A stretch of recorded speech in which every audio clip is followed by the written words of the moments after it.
Ġesu kien qiegħed ikeċċi xitan li kien imbikkem. Meta x-xitan ħareġ l-imbikkem tkellem u n-nies staġbu. Iżda xi wħud minnhom qalu: bis-saħħa ta' Belzebul il-prinċep tax-xjaten qiegħed ikeċċihom ix-xjaten. Oħrajn biex iġarbuh riedu minn għandu sinjal mis-sema.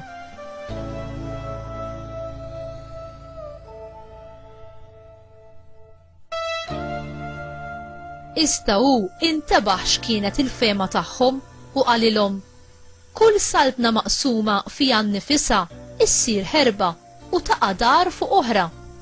Jekk ix-xitan ukoll u kontra tiegħu innifsu, kif se żżomm wieqfa s-salbna tiegħu? Għax intom tgħidu li jien bis-saħħa ta' Belzebul inkeċċihom ix-xjaten?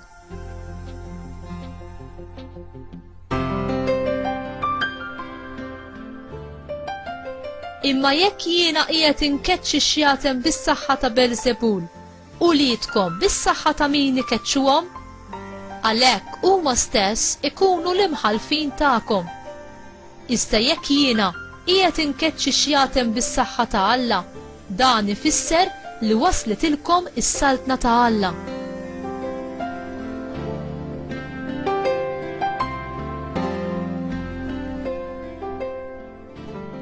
Sakemm il-bniedem qawwi u armat tajjeb jassess il-palazz tiegħu, ħwejġu jkunu fi żgur, imma jekk wieħed aqwa minnu jaqbes fuqu u jelbu, jaħtaflu l-armi kollha li fuqhom kien iserraħ rasu u jqassam il-priża tiegħu. Min mhuwiex miegħi huwa kontra tiegħi u min ma jiġborx miegħi ixerret.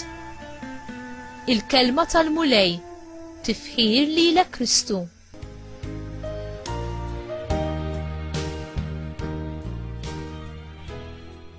Għandek protezzjoni tajba kontra l-ħażin u l-periklu spiritwali?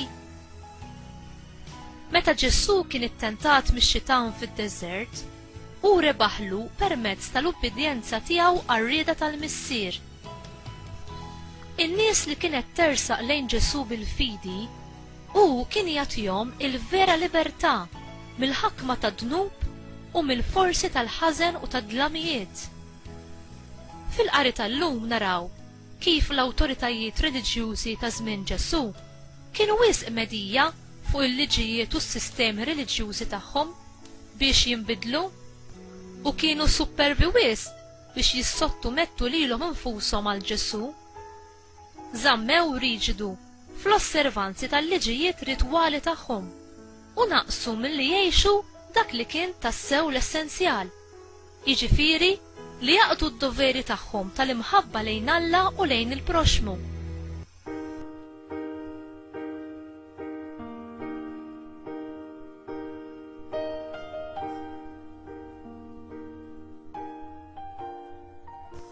Minħabba li l-Fariżej u l-kapijiet reliġjużi l-oħra ma kinux jgħixu skont kif ridhom Alla, il-poplu li raw Ġesu dak li ma ridux jaraw il-Fariżej kienu spiritwalment mitlufa u bil-ġuħ għal Alla. Ġesu issodisfa il-bżonnijiet tan-nies li jemmnu fih u ton fidi u tama ġdida fis-salvazzjoni ta' Alla għalihom. Kull fejn jixxandar l-Evanġelju, is-saltna ta' Alla tiġi manifestata u tingħata il-libertà vera lil dawk li wieġbu bil-fidi u l-fiduċja f'Alla. Inti titlob għal ħidma tax-xandir tal-Evanġelju biex fi żminijietna ħafna isibu il-vera ferħ u ħelsien f'Ġesu Kristu?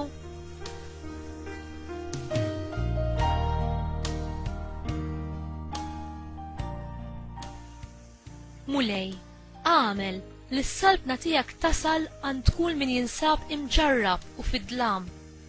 Imla lill-qalbi bil-ħniena u t-tieba tiegħek lejn kull min iħossu waħdu, imġarrab u lejn dawk ta' madwari li ma jafux b'imħabtek u bil-libertà li tatina ent. Użani biex inwassal l-aħbar it-tajba tal-ħniena u l-imħabba tiegħek. Amen.